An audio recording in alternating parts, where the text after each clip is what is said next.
Hey, folks, and welcome to our very first Meet the Author event.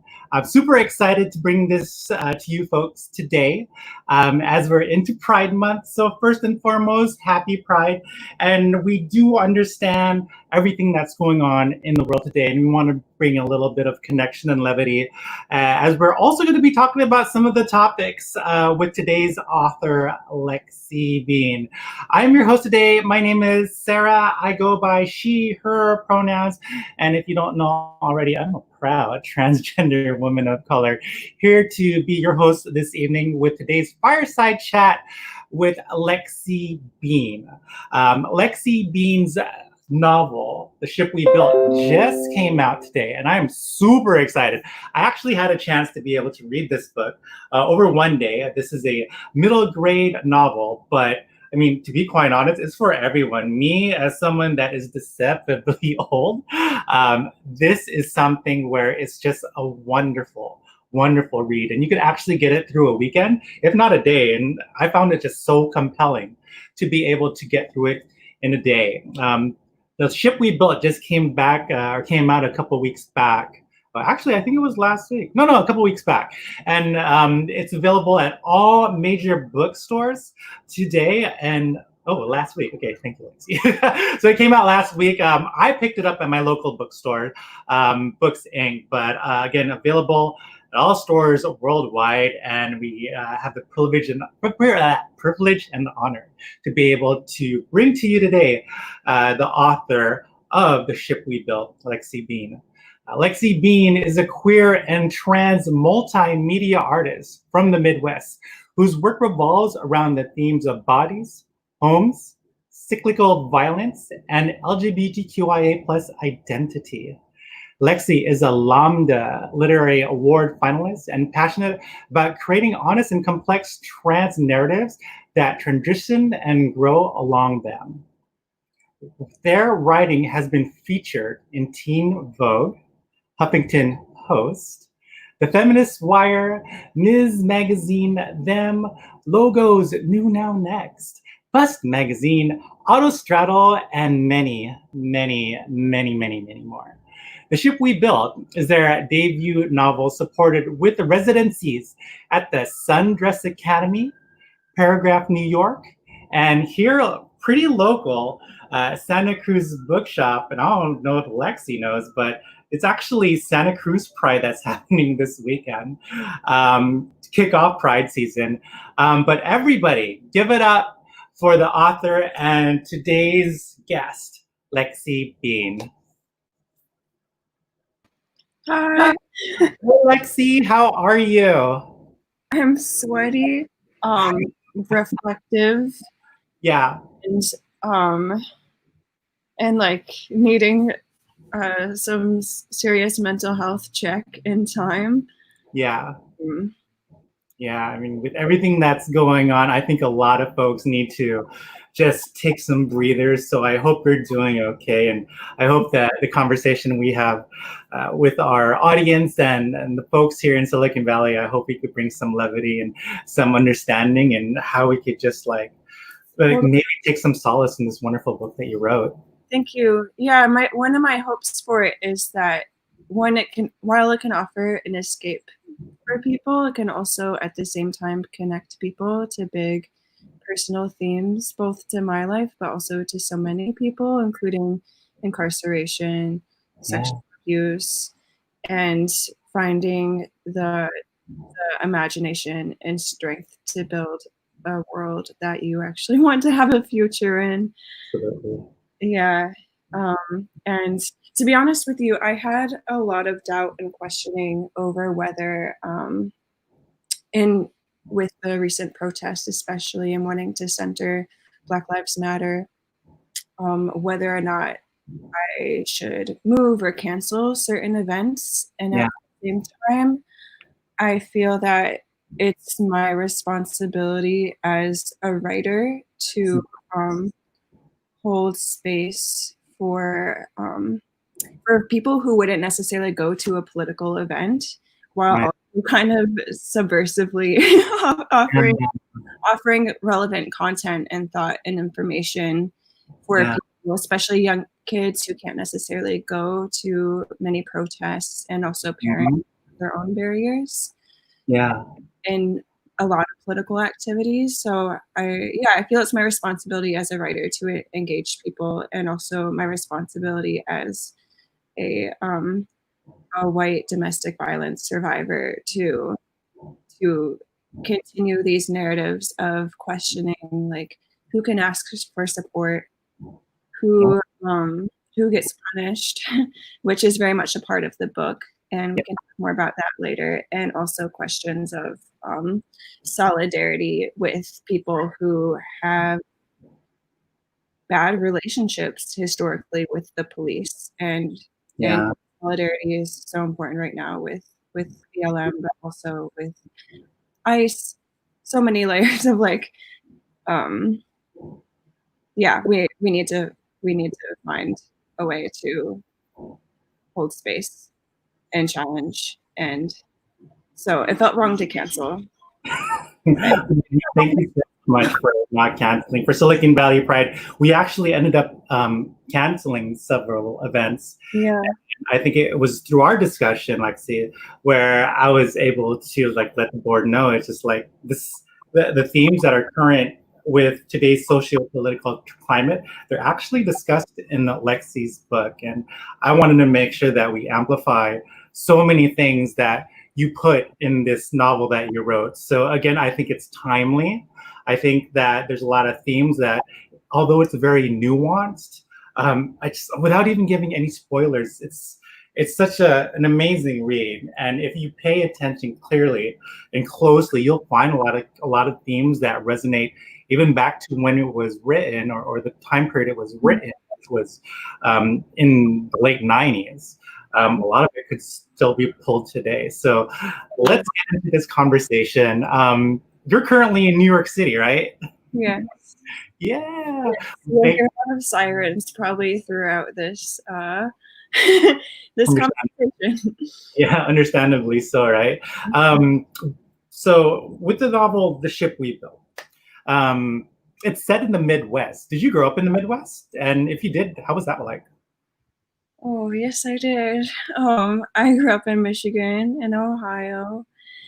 And it's interesting that you said, I feel like the perfect segue you offered was like how something that can take place in the late 1990s can be resonant to today, because I feel like in a lot of ways the Midwest has been left behind in a lot of the various queer movements. And I feel that, especially as someone who moved from the Midwest to New York, where and with Trump's presidency, where I feel that the Midwest is often framed as like backwards, or as like Trump's country, or like people who are like stupid or easily manipulated. And I think that so much comes from being a place that has been taken advantage of economically. Yeah. I think especially white people like really hold on to the narrative of jobs because that is what has allowed them to hold on to their privilege. And in The Ship We Built, this isn't a spoiler because it's introduced in like the first 2 chapters. Yeah. And it's very much influenced by my own growing up and the complications of the automotive industry. There's a lot of questions specifically from the white father in the story as to what his value is without a place in the mining industry anymore. And this sort of grasp for control, or this grasp to like maintain order, and how that can lead to addiction, how that can lead to domestic violence, how that can lead to being really wrapped up in just watching TV. And so I felt that heavily growing up, and I feel like the narrative largely of the Midwest is a narrative of being left behind, or it's just like it's no one's fault that like they've been left behind. And a lot of extra work and intention for people to undo what makes them valuable, or undo like what makes them strong, or like what is it to your identity beyond a job. Right. And it's a horrible trick of capitalism as well, and whiteness, of like that you need you need those things in order to be like real or successful, and to have those things threatened is like for someone to become really xenophobic and buried in addiction. So I grew up around like a lot of the backlash of a falling economy, where people questioning what is their value. Yeah. I really wanted to hold that in this book, because it has made me have a lot of questions, even as like a white person, like coming to the coast, of like, am I real? Am I enough? Like, am I yeah, am I real, and am I enough? And there's too many queer people who have that question. Oh, yeah. And it's almost universal to people I know who are from not Ann Arbor, Michigan. And so I guess I really, especially because this is Silicon Valley Pride, I really want to challenge and hold space for people to think about like how you frame other parts of the country, and why are these parts of the country considered backwards, or like how are they not being included in the movement. Yeah, especially in Silicon Valley, because I mean, we're so in San Francisco that we are in kind of like the bubble of LGBTQ equity and equality. So it is a different experience, and I'm so happy that this book is not only just, you know, local to where you are, but it's available, like, you know, in bookstores worldwide. And congratulations to you to be able to put this out into the universe, for me to be able to reach out and pick it up at my local bookstore. I think it's really cool. Yeah, it is very special, and like so relevant to right now, even though it's the 90s, because it's like, especially because most people I've heard say like, oh, we're like verging on some sort of like post-gender society. I'm just like, like these are the same. That's like saying that we're in a post-racial society, which like, duh, like is not true. Like we're like the complete opposite right now. Yeah. And so, yeah. Yeah, I get it. So we talk about the 90s, right? And the one thing that just pulls me into the ship we built is all your 90s references. Because it's just like, in the back of my mind, I was thinking like, everything that Lexie is like talking about, I think I was playing Final Fantasy VII on PlayStation. So talk about like privilege, right? I mean, I'm in Silicon Valley, so being able to access like PlayStation or Nintendo, like that was my childhood, right? But I mean, you reference things like Spice Girls, Pokemon cards, Full House, Boy Meets World. Boy Meets World, like I used to watch it for years, but you watch Boy Meets World, or at least Rowan did in the novel, as well as like, you know, the Lunchables, like Men in Black, Selena. If you didn't know, Selena is actually big here in the Bay Area. Backstreet Boys. My roommate is like one of the biggest Backstreet Boys fans. So those are really fond memories. What are your fondest memories of the 1990s, and what did you do to set yourself in that kind of time period? I think the main nostalgia I have around the 90s are around those references, to be honest. And I think to a large degree, especially like growing up in an abusive household, that like Rowan, who's the main character in the ship we built, I sort of use media as armor, or as a way to feel like I belonged to something bigger, or that I yes. Absolutely. I like where your head's at. Daniel for that comment. But I definitely used it as armor, and I guess like some of my favorite memories are so like watching TV, and during the commercial breaks I would like pull out my like Spice Girls tapes and Backstreet Boys CDs, and I would like listen to the songs during the commercials. I feel like it was like my early introduction to like being anti-capitalist, is that I would like turn off the volume for the commercials and then like listen to like 4 CDs. Um, but I also have really fond memories, just like Rowan. I feel like I put a lot of what I have held on to into the book, but also the cardboard box. I loved having this like big cardboard box. Basically, there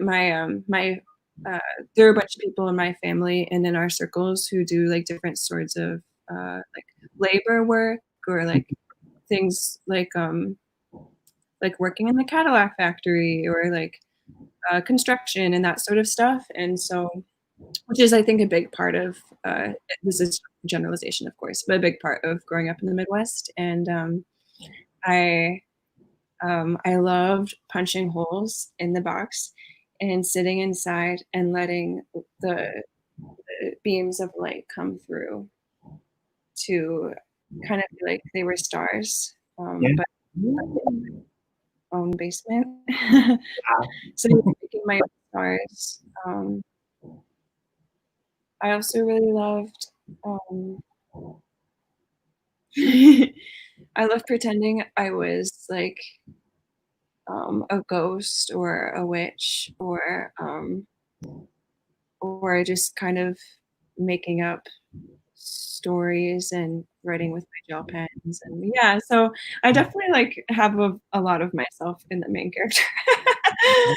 And so that definitely allowed me to tap into writing that element of the book. And one of the things that was especially helpful,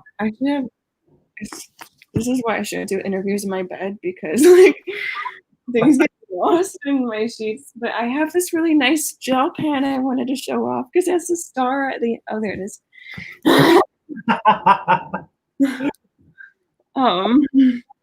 But I like with like gel pens, or writing with crayons. A lot of the early drafts really helped me get into the headspace as well.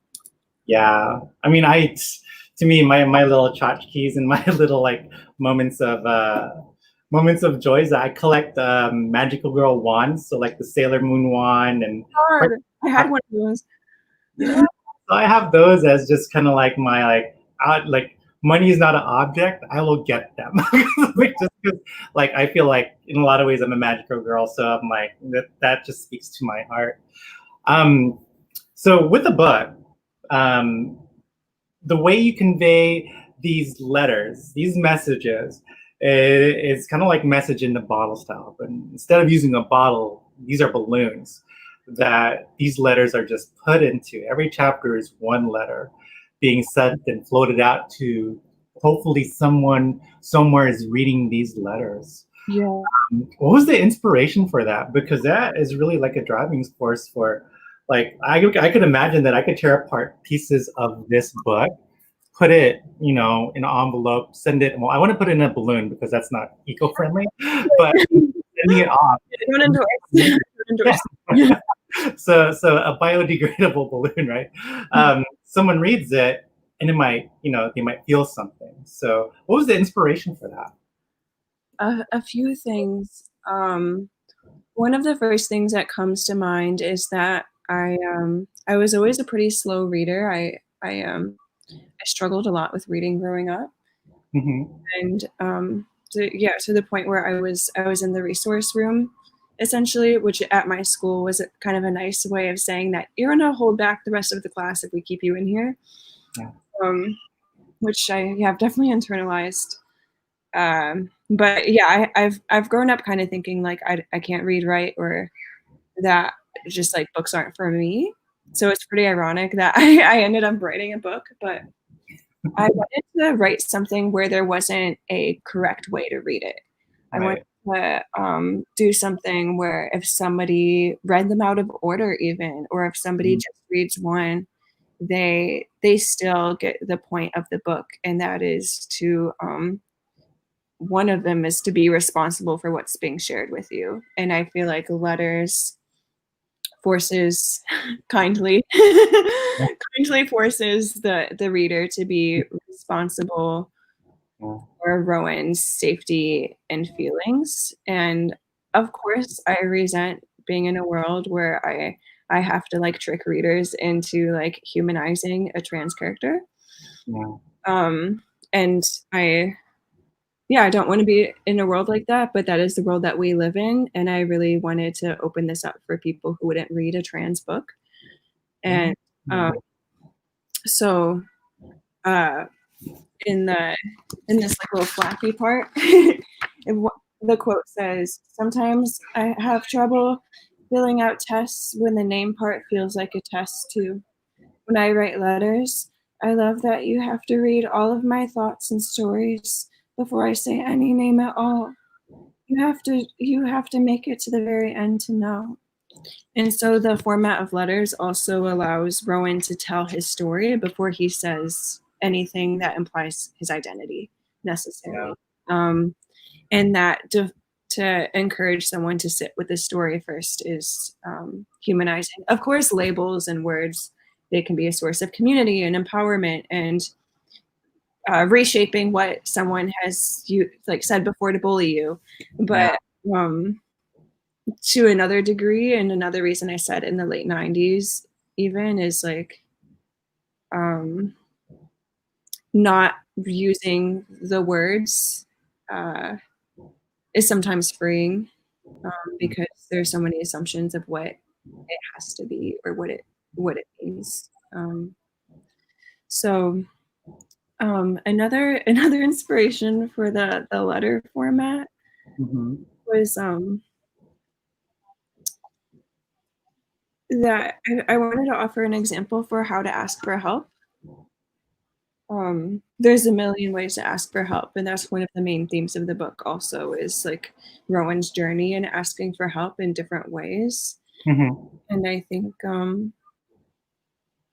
letter writing and beyond letter writing, Rowan releasing his letters to ultimately the universe or not any particular receiver is his way of navigating his relationship to God, or like especially after church being a somewhat unsupportive or alienating environment for him, like for him to have a practice of asking for help or a practice of praying that isn't voyeuristic, like being in a church setting. Yeah, that's beautiful. And speaking of beauty, one thing, and let's talk a little bit about some of the characters you have. Yeah. I mentioned Rowan. Rowan is the main character of the ship we built. Rowan, at a very young age, was told constantly that, this perception of beauty, being told that you're beautiful normally, beautiful, pretty, those things are reserved for normally folks that have a feminine identity, whereas handsome and striking and all those, that's masculine or strong. Strong, like these are things where, like, if you are trans, Rowan being told that they are beautiful, that was not comforting to them. And you hear that, like, Rowan, I don't know, I'm getting emotional all of a sudden because it's bringing me back. Emotional, like the whole freaking thing. Yeah, but like just thinking about, like, being told that you're beautiful, we're just like, that word does not affect me, and the only way I could be beautiful is in the eyes of how you perceive me. Whereas, like, what if we just told people that they are beautiful regardless, whether you're trans, non-binary, cisgender, male, female, like anywhere in between, you're just told that you're beautiful. That word beautiful is just so striking. So I just wanted to talk about, like, your thoughts and get your thoughts on how words like beautiful can both be empowering, and at the same time it can also be a source of pain for some folks. Totally. That thread throughout the book was very much based off my own unfinished journey.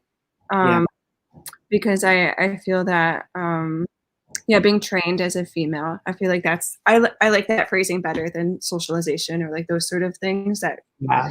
I feel like I was trained to be a female, which has a lot of beautiful elements, of course. Beautiful, huh? But like has a lot of I didn't do that on purpose. A lot of things that I appreciate, but one of the most harmful things that I can't seem to let go of is that I've been taught that like the most important thing about me is being beautiful in a very specific way. Yeah. Um, and that if I jeopardize that, then I am either crazy, I have lost my potential, or that like any attraction towards me is somehow wrong, and if it happens, then it's like I should be thankful. Yeah. I should be thankful for that sort of attention. Um, honestly, I think in terms of my personal gender journey, one of my biggest fears that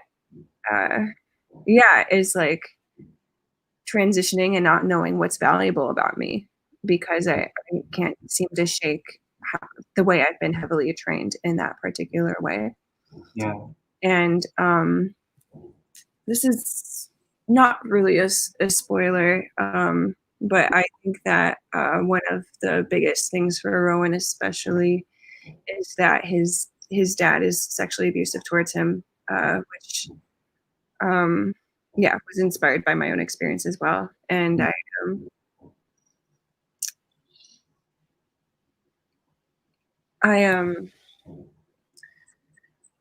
wanted to place Rowan's fear of becoming some sort of representation of his father in exploring his own boyhood, or this sort of like, if I move away from what's like beautiful, like will I just become my dad? And what does it mean to become the thing that's hurting you or hurting him? Right. And that's incredibly tough, and something like I can't even I like struggle to articulate. And I think that's part of the reason why trans boys have the highest suicide rate in the LGBTQI umbrella. Yeah. Highest attempting rate is, I think, because so much value has been placed around beauty. Yeah. Towards something that is like considered crazy to lose. But also because it's the question of what do you become if you're moving away from what's beautiful. And will that thing be toxic, or will that thing put one in a position of doing what cis men often do, and that's try to steal beauty from other people. And so I think it's a mess, and I really am excited to offer these really honestly dire questions to young readers who engage, but also people who have lived their entire lives up to this point with these questions and holes of becoming an enoughness and like jeopardizing your own value and having that framed as a mental health crisis. Yeah. And also like related to like internalized homophobia as well, of like, so as Rowan starts exploring masculinity more, his dad abuses him just as much, but only expresses more disgust towards him in public spaces, but in private it's the same. Yeah. So it's like we have to, through Rowan's lens, see his dad's internalized homophobia in terms of what's like, his dad's biggest shame is being attracted to someone who is less and less being visible as a female. Yeah. And thank you for sharing all that and your personal stories and your personal journey. What's great and what I love about some of the endearing characters within the ship we built, the character of Sophie and Dylan, those characters as finding kind of like someone where you could rely on, finding that relationship, whether it's, you know, a romantic infatuation or a form of solidarity and camaraderie. How do you feel that childhood crushes, and I mean, Boy Meets World, right? That's all about like childhood crushes, right? How do childhood crushes shape who we are? I love that question so much. Yeah, of how childhood crushes shape who we are. And I feel like this is true for me too, but also in the context of the ship we built. I think a lot of my childhood crushes were shaped around like what felt normal or deserved. So like, or this sort of like, oh, this person talked to me once. Like, let me just like savor this. And in the second chapter of the ship we built, so like right in the beginning, Rowan latches onto Dylan because Dylan has like chip crumbs, and he offers Rowan some chip crumbs, but it's literally he's being offered crumbs, and Rowan thinks he deserves crumbs. And I think especially like being in an environment with a father like Rowan has, you know, he thinks that what Dylan offers him is normal.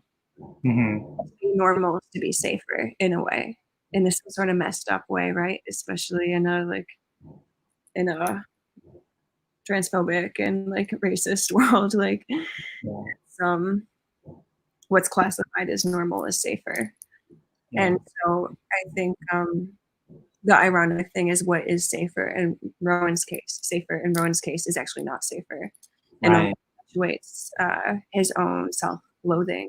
And there's one line, it might be one of my favorite lines in the book, and I'm probably going to even misquote it, but it's something Dylan makes me feel at home, but it's funny because I don't even like my house. And that kind of summarizes that of like, what does it mean to feel like at home? Where the way that he talks about Sophie is she doesn't feel like home. She feels like the box that they build in the basement. Like the ship that they built, which hence the title. So like that's the feeling of Sophie, is like not normal, but instead like what could be the new normal if we had the support for it to be. Absolutely. Sorry, what did you think? Oh, I just said absolutely. I'm just agreeing.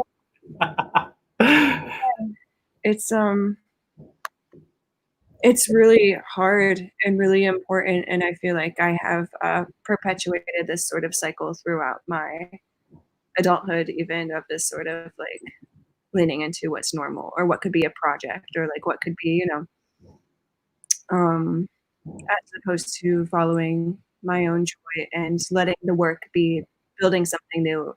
And I think that relates to society as a whole right now too, because so many people are questioning and talking about like, what does the new normal look like, or like we need to go back to normal. And I think of that as an extension of your childhood crushes question of like, it's also how we see the whole world. Yeah, absolutely. If your folks are just joining us, we're with author Lexie Bean. Again, their book, we're going to go through some of like my favorite passages. It might be yours, Lexie, we'll see. But their book, The Ship We Built, is available at bookstores nationwide. I got mine at Books Inc., but you could also check out the Santa Cruz Bookshop, who Lexie has a relationship with and working with, but feel free to check out The Ship We Built. Lexie, I do have several more questions, and folks, if you have any questions, feel free to let us know in the live comments, and we'll be able to get those questions and maybe ask Lexie later on. But going back, and you brought this up there, the criminal justice system. incarceration of your loved ones or people's loved ones, and being a victim of sexual abuse in Rowan's case. There's so much nuance in The Ship We Built that fits on those themes. There's even a chapter that sticks out, and I think it's like the New Year's chapter, December 31st. Can you share a little bit about that in the story? And I have it right in front of me. Yeah. So, like that part. That particular part and how it connects to the whole narrative is basically, while Rowan is being more clearly abused at home, his situation will receive no sort of justice. And that's true for most survivors of domestic violence and sexual abuse, especially when children are involved, unfortunately, or in places where it's just a part of the culture. But Rowan's situation will not receive justice in the book, and probably never after. And there's also a question of what does justice look like, of course, or what does accountability look like? And ultimately, Rowan takes on a more of an abolitionist standpoint, even as he's being abused himself, which is, again, sort of based off my own journey, where as he's enduring this, Sophie's dad gets incarcerated for basically no reason other than existing in public space, and for standing up for himself. And there's a deep correlation there because one of the questions Rowan asks multiple times throughout the book is like, do you get in trouble for saying no to the wrong person? That's what policing is like, there are people that you can't say no to. And that's a clear element of sexual violence as well, of like, do you have the real ability to say no to something? Or what do you have to bow to people in power? And so I'm so mad. Even though they're like not really fictional characters anyways, but basically like and so Sophie's dad is essentially missing, and him missing impacts the entire community because he's missing. Sophie has to go missing, and that's Rowan, and Rowan's mental health obviously affects like Nathan Lucas, and it's just like it has this rippling effect. And I want to make it clear that no justice system or like larger body of power can take one person away without there being some sort of ripple effect. Right. On a national political level, like we're seeing now, or just in the everyday lives of people. Yeah. And in Rowan's journey, he eventually comes to terms with the fact of like, at first he questions like, could I trade my dad for Sophie's dad? And then it becomes more of a like, actually, like I wouldn't even want this for my own dad, and he hurts me. Yeah. And so and also Rowan like learning how to shift blame as well, because for a while he blames his mom to a certain degree, or he blames himself, and like what does that look like for him to sort of tease through that, especially from a child perspective. And so, I think it's one of the main reasons I thought I need to continue with these events in this particular time is because of that major thread throughout the text, and offering that thread to children of giving them space to question, like, who does get punished? Who can ask for help? Like, what happens when you say no to the wrong person? And that's an element of the letter writing as well, of like they ultimately write letters to Sophie's dad. So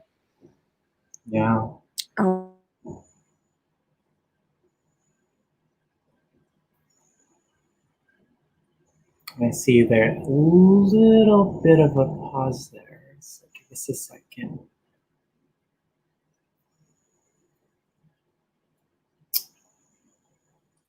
And again, So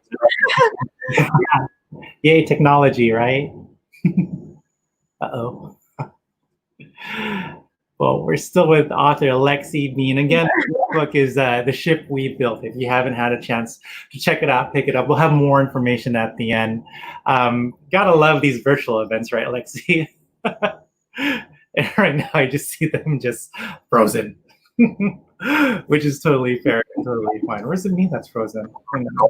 We're all frozen. You're good? Let's give it a second. I'm still seeing a little bit of lag right over there. But again, the book is called The Ship We Built with author Lexie Bean. And we're talking a little bit about how the ship we built is relevant to a lot of current times. I think Laura, the pandemic is increasing the chance of abuse, which makes it all the more timely now. Absolutely, absolutely. So being able to find solace in a book like this is really great, really great. Let's talk about the title of the book.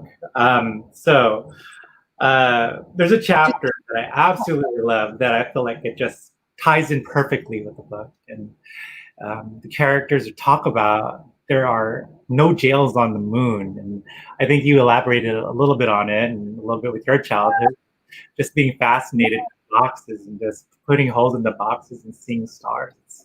That's really cool. How does No Jails on the Moon, how does that relate to The Ship We Built, the title, and overall just one of the big themes with the book? Well, there's this one particular chapter, which is also one of my favorites, where Sophie and Rowan use a cardboard box as a ship to the moon. And they fear what it means to not have a map to get there. And Rowan becomes overwhelmed with the question of how do we get somewhere without a map, which is also a way of saying how do we get somewhere without having seen it before. And one of the parts of their relationships is they take turns giving each other space, which is a part of solidarity work, in particular between, I think, like white queers and rural communities, survivors, and Black people.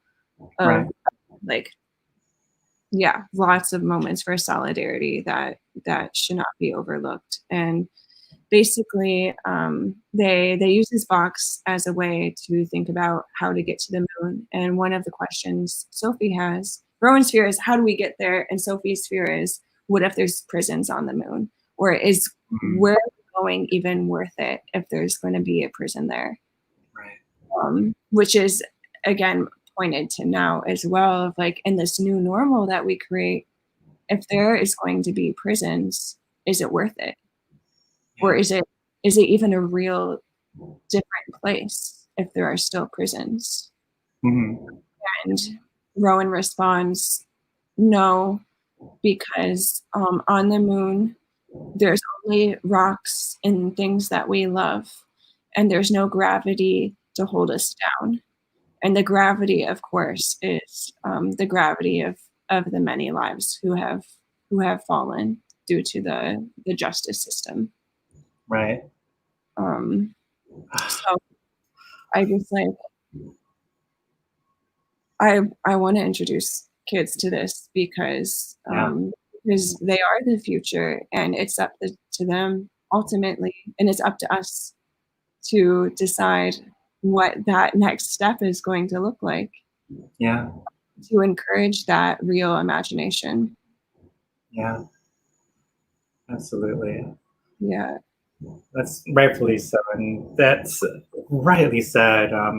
There's another piece in the book where you talk about guardian angels, and this is one of my favorite moments in the book because I've been told plenty of times that I am the trans fairy godmother of a lot of people, and it could be youth, it could be trans folks, it could be queer folks. It could, like, I hear it a lot from my gay community too, so my gay allies and gay friends. Even like my cisgender, straight, like a lot of people just put that out there, and it's like, oh my God, Sarah, you're my fairy godmother. When I heard the phrase using the book guardian angels, that's the one thing I thought of. So growing up, did you have a guardian angel, or do you have guardian angels, and what is the importance of having these guardian angels that are out there in the world? I feel like one of the coolest things about the concept of angels or guardian angels is I feel that they're very just gender fluid. Yeah. And it's like a kind of a nice nod to gender fluidity from the church. So thank you, church. That.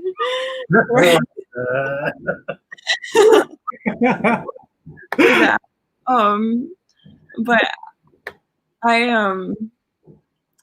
I think one of my main inspiration for like the guardian angel character in the ship we built was someone who as far as I know, does not identify as trans. And it's interesting because even within the book itself, it takes place in the late 90s. Like, language was totally different.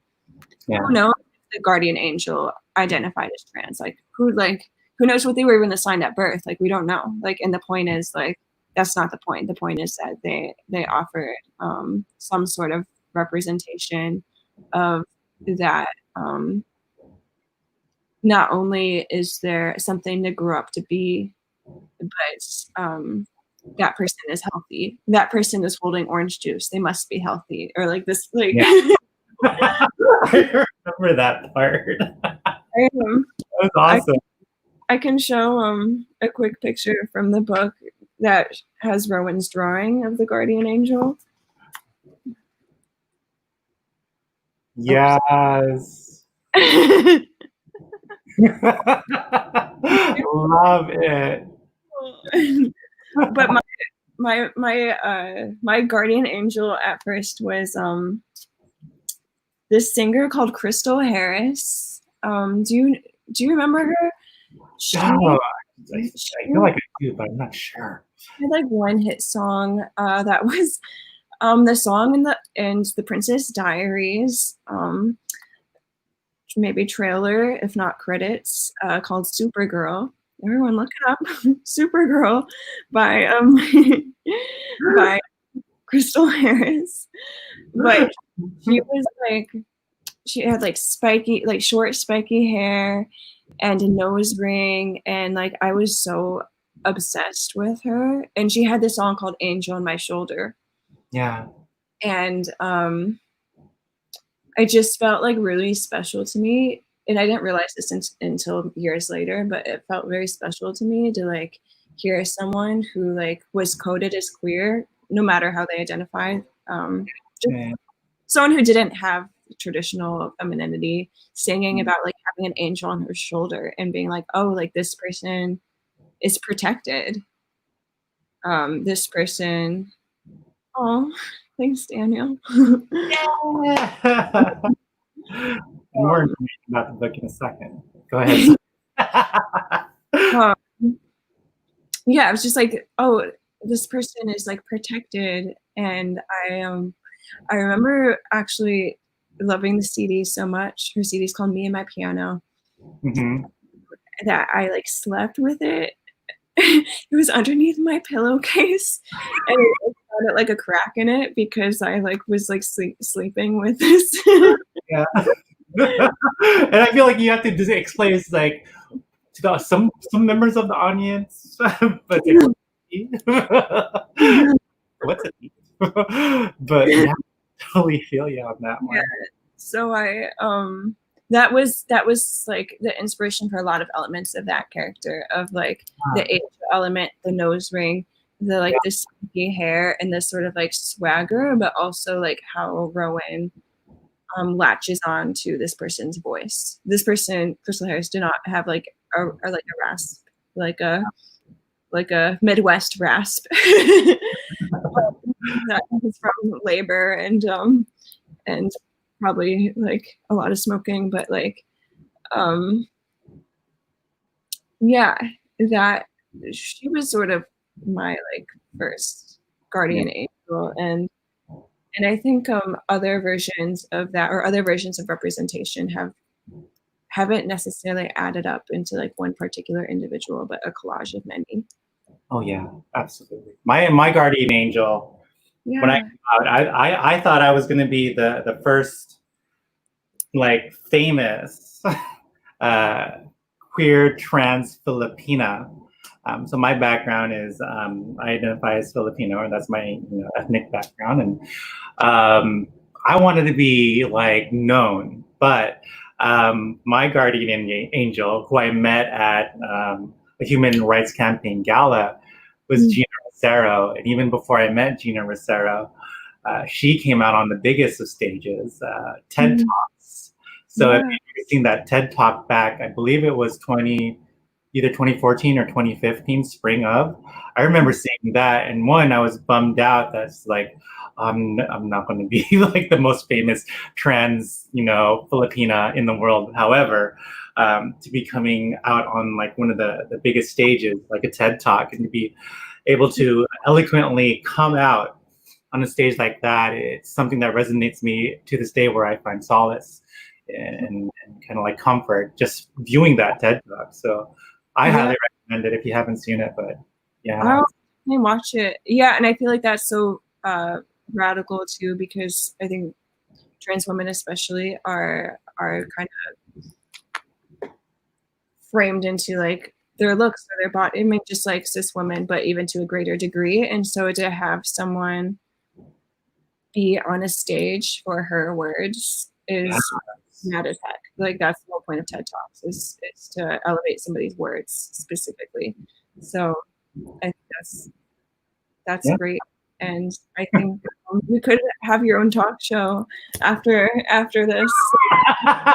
Trust me, like there's so many organizations that have leveraged my voice, and like I just feel honored by a lot of them. And me as a trans woman being able to just be that host and be able to be out there, it just allows people that don't necessarily identify as LGBTQ to see someone that's trans, that's visible, and that's a lot of times just like happy just to be part of this world. And it gives me a little bit of a leeway to be able to talk about some of the issues my community faces and amplify events like this. So even before this event today, I was talking to a crowd of around 50 people and letting them know, it's just like, hey, make sure you check out my Lexie Bean event today. It's going to be an amazing event. I have a final question for you. Okay. With this question, there's you're into roller skating. I get that. That's so awesome, because I just met some roller skaters, and you're also a performance artist, so you're more than just an author. And the question I have for you is that you're doing this benefit, allowing free access to this book, and I want you to be able to talk a little bit about that. For folks that don't know, if you cannot afford the ship we built, Lexie is allowing you to just fill out a simple form, and they will be able to get it to you some way, somehow, which I think is just, again, like such a nice uplifting thing as an author, to be able to give access to this novel. So just let us know some things about like the work you do and why you chose to allow this to become for free for a lot of folks. Of course. To offer that a little bit more context, I believe I shared the form with you. If there's a way to share that in the live comment section or something, so people can see that. But yeah, I've essentially created a wait list for people to get free copies, and that's why my Venmo is at the bottom. Yes. Half of whatever's donated, I need to keep to pay for rent, but the other half I'm putting towards sending people free copies who are currently on the waitlist and the growing waitlist as well. And I think it's so important to me for a lot of reasons, in terms of just like the financial accessibility of this particular book, especially as someone who I'm also like not famous, or like I don't have like 1 million followers on Instagram where I could like do a large drive for books easily. So I'm doing what I can, but I think the accessibility is really important. Yeah, absolutely. Oh. So folks, as Lexie gets reconnected, hopefully, it's very imperative to be able to get this book in the hands of others. So as you see in the yellow ticker right on the bottom right over here, that is the Venmo if you wanted to donate to Lexie Bean and all the amazing work that they do. Remember, like, donating to Lexie Bean will allow them to be able to expose this literature, this important piece of queer literature, to the hands of many. And we're talking about worldwide. So if you want to purchase the book, perfect. If you want to help elevate this wonderful book, The Ship We Built by Lexie Bean, you're highly encouraged to do so by just checking on that Venmo. And I know it's just ticking like left to right or right to left, wherever it's going. It's right over there. So if you could donate just a little bit, feel free and do that. I just want to say, Lexie, I know we're coming up on time, but thank you for being so open to this this work. This is the first time that we're doing a fireside chat with any author, and I greatly appreciate you reaching out. And I feel that this, at least for myself, it's been both heartwarming and very introspective. And I appreciate sharing a little bit of your vulnerabilities and putting it onto paper in your book right over here. I truly enjoyed it. And for someone that reads a lot of Japanese comic books, manga, which I prefer to read over like books, this is the first book I read in a really long time from start to end. So again, I cherish this book. And I don't know if folks know, but if they contact you through your website, you're actually sending autographed stickers, right? To put in the book. Yeah. I'm also signing stickers if people want to stick them into the book. And that's also part of the reason I have my Venmo below, is to help pay for postage to send people stickers. But and support the post office. They can't go under, please, folks. As much as you love Amazon, please support the post office. Yeah. Yeah, I got cut off before when I was talking about why I want free books for people, but a lot of queer and trans people work in alternative economies. Yeah. And for many reasons, and especially with like additional layers of like disability or regionalism or whatever, like just queer people in general like have less money. And also I'm centering a working class narrative as well, and so it feels wrong of me to center a working class narrative and then for people to not be able to have access to it because they need food, like yeah. And something that is also special is that an audiobook version that I recorded is coming out in about like 2 or 3 weeks from now, and I'm really excited about that in particular. And it's also available for like ebook as well, because especially for young people, one of the people, Laurel, I think, Laurel mentioned like so many people are being quarantined in abusive or unsupportive environments. Yeah. And I acknowledge that like having an ebook or an audiobook, that comment will allow for more accessibility as well. One, because they're cheaper than a hardcover book. As much as I love a hardcover book, it's cheaper, and also it's like, especially depending on the environment somebody's in, like holding something can be dangerous. Let alone like something that is like a queer book, or like a book like dealing with these themes that someone who is high on power probably wouldn't want to have around. So having a way to listen to it or to read it like on your phone is so important to me. And one of my hopes also is like, because I'm thinking about the different communities who need access to different conversations, especially like we said before, like people who wouldn't usually gravitate towards political things, or people who have even like trauma or baggage around political spaces, like allowing them accessibility to these ideas. And after Pride season is over, like I want to lean more into working with domestic violence shelters and transition homes and rehab centers.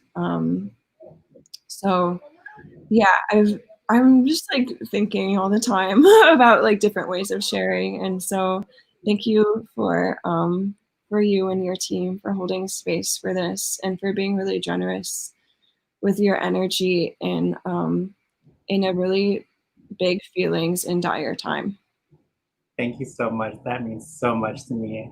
And everybody, a big round of applause for author Lexie Bean. The Ship We Built is available at all major bookstores worldwide. And if you're comfortable with Amazon, feel free to get it on Amazon. But it also is available at your local independent bookstore. So make sure you support that local business. On behalf of Lexie, what we're going to do is we're going to make sure that this book is available to our local LGBTQ centers. So that we're going to be giving away copies to the LGBTQ youth space and the Belita Frank Center. We're also going to make sure that copies get sent out to the Martin Luther King Library, and as well as the Santa Clara Public Library. Books Inc. Oh, Books Inc. Yes, if you want to pick up your copy, get it at Books Inc. That's where I got my copy. Books Inc., if you're listening, I think Lexie would be interested in doing a book event with you too. But I can't speak on behalf of Lexie. But what we're gonna do right now, Lexie, let's give a book away. Okay, let's do it. What is that sound? So here's the rules.